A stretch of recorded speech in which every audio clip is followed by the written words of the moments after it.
guys, I'm Andrea Dunlop. So last week I talked all about the American Dirt scandal and offered some Monday morning publicist tips on what I would have liked to see Janine Cummings do in that situation, and kind of with some takeaways about what I hope that we as authors can learn from that whole situation. So this week I wanted to just touch on, the really big, one of the really big issues that was highlighted by that scandal, which is the lack of Latinx representation in book publishing. And also, since Latinx Heritage Month will have just wrapped up when this video is coming out, I wanted to offer 10 great books by Latinx authors that are new this year that I have either just read or am looking forward to reading that are on my TBR.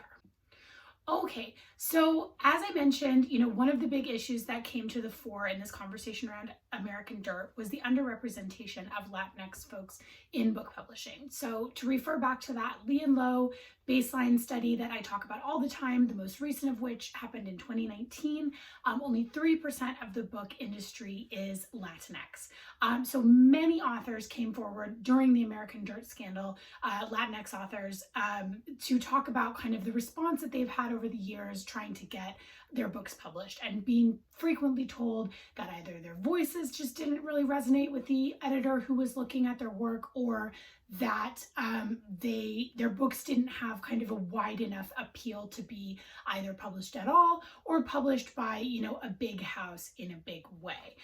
So Latinx authors suffer from this same comp title issue that I bring up a lot, which is a little bit more sort of inside baseball industry stuff, but basically the fact that some 95% of the most comped titles are by white authors. Now, comp titles, again, being one of the key factors in the way that book publishers make the decisions on which books to buy and which books to potentially pay a lot of money for.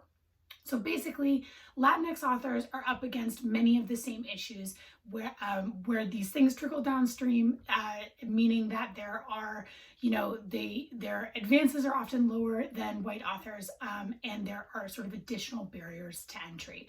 So you can imagine, with the size of Janine Cummings' advance, to see a white author who does not have a connection to Mexico being paid that big of an advance to write a story about Mexican migrants did not go over particularly well. So many authors and bloggers, while the American Dirt scandal was happening, offered incredibly good roundups of books about the border or books about immigration that are by Latinx authors. Lupita Reed's had a great one that came out that went viral, and I really recommend you check those out. I've linked to a bunch of those on the blog. Today, I'm not going to be talking about books that specifically have to do with immigration or the border. These are all just books by Latinx authors that sounded good to me, that are, as always with these lists, will sort of reflect my personal taste, a little bit of family drama, a little bit of mystery, and probably also will appeal to you if you happen to like my books. So as always, I'm going to say that's the top of the video. I'll probably say it at the end. The best thing you can do if you are bothered by all of this systemic stuff about publishing as a reader is to just make sure that your reading list looks diverse. Buy books by Latinx authors, support those books, rate and review them on Goodreads and Amazon, share them on your social media, talk to friends about them, really be part of that word of mouth marketing that is so important. And so then, without further ado, here are 10 books by Latinx authors that I am either endorsing or looking forward to reading. Okay, so the first book is Don't Ask Me Where I'm From by Jennifer De Leon. This is actually a YA title. It's the story of a Mexican-American high school student in the Boston area who gets moved to a, quote, better school on the white side of town via a magnet program. Well, there is all kinds of drama going on within her own family, including her father's disappearance, which kind of unfolds throughout the course of the book. I love this author's voice. I found this book to just be, sharp, funny, and just full of heart.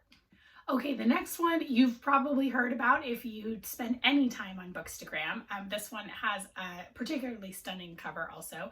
This is Mexican Gothic by Sylvia Moreno Garcia.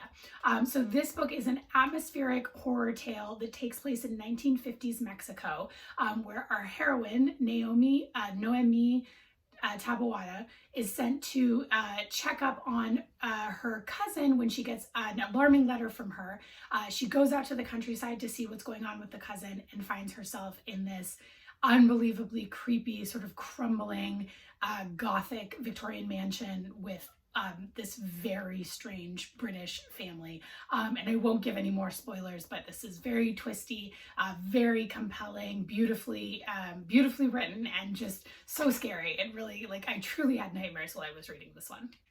Okay, so now we're getting to my TBR. So the first up is Hurricane Season by Fernanda Melchor, and this is about the death of a local witch in a damned Mexican village, and it's told by an unreliable narrator, which is a device that I love when done well, and I have reason to believe that it is done well. This one has been just been shortlisted for the Booker Prize. So this sounds like another good scary one for fall. So another one that I'm really excited about, and a lot of people are really excited about because she hasn't had a new one come out in a while, is Afterlife by Julia Alvarez. So this is her new novel about an immigrant writer whose life gets upended when her husband dies, her unreliable sister goes missing, and she returns home to find a pregnant, undocumented teenager on her doorstep. So this one sounds really, really good. This author is beloved. I can't wait to read this one. Okay, so the next one I've been seeing a lot of on Bookstagram as well, and that's What You Are Going Through by Sigrid Nunez. So this is, she is a best-selling and National Book Award-winning author. This book is a series of interconnected stories about human connections that the narrator listens to passively until getting drawn in by an unusual request. So a little hard to describe. Often I feel like literary books usually are. But this one sounds amazing. I've heard a lot of good things. I actually just bought a copy of The Friend as well, which was her last book that people really loved. So I'm looking forward to getting into her work. Okay, so the next one is a memoir. This is Once I Was You by Maria Hinojosa. So she is the beloved host of Latino USA. She's been reporting on marginalized communities for over 30 years for NPR and other outlets. I am so excited to read this one. I absolutely love Hinojosa, and I mentioned, that her actual episode about American Dirt was, I found, one of the most compelling things about that book. There's also an interview that Lupita from Lupita Reads, who's one of my favorite Bookstagrammers, did with her that I can't wait to check out. Really excited to read this one. Okay, so the next one is Living Color, Angie Rubio's Stories by Donna Miscalta.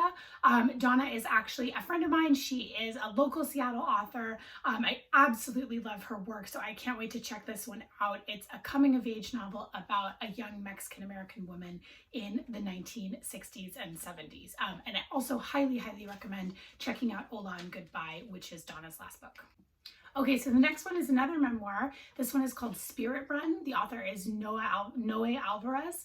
This is a running memoir about a man who's the son of two fruit pickers from Yakima, Washington, which is actually where my husband is from, who goes on what's called a Peace and Dignity journey, which is a kind of epic marathon that Indigenous folks take to reconnect with the land.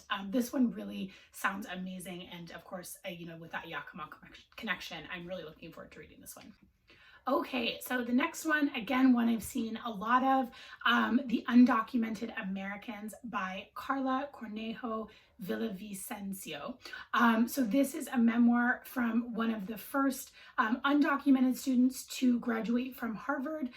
She is a DREAM Act recipient. She set out to interview her fellow undocumented Americans after the 2016 election. So I feel like this one is just a crucial one to read right at this moment to sort of understand our country better. And also Tracy from the Stacks, I know, was crazy about this one. So I really want to read it and listen to her book club episode.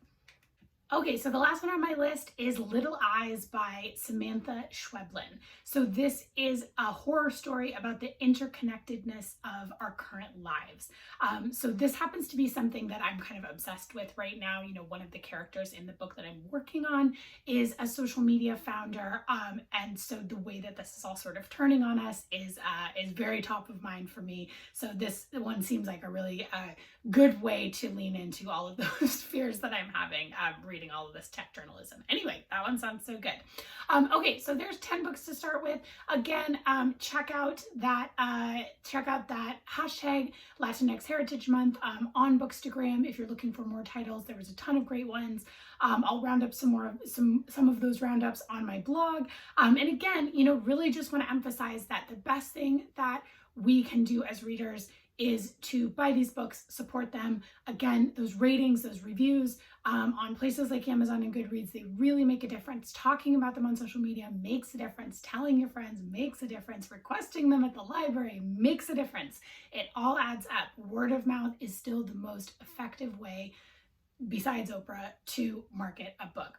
Okay, so next week is going to be my last in this series, and I'm going to offer some practical advice that I've gleaned from reading all of these things about writing other cultures and share them with you, and hopefully that will be useful. Okay, thanks for tuning in.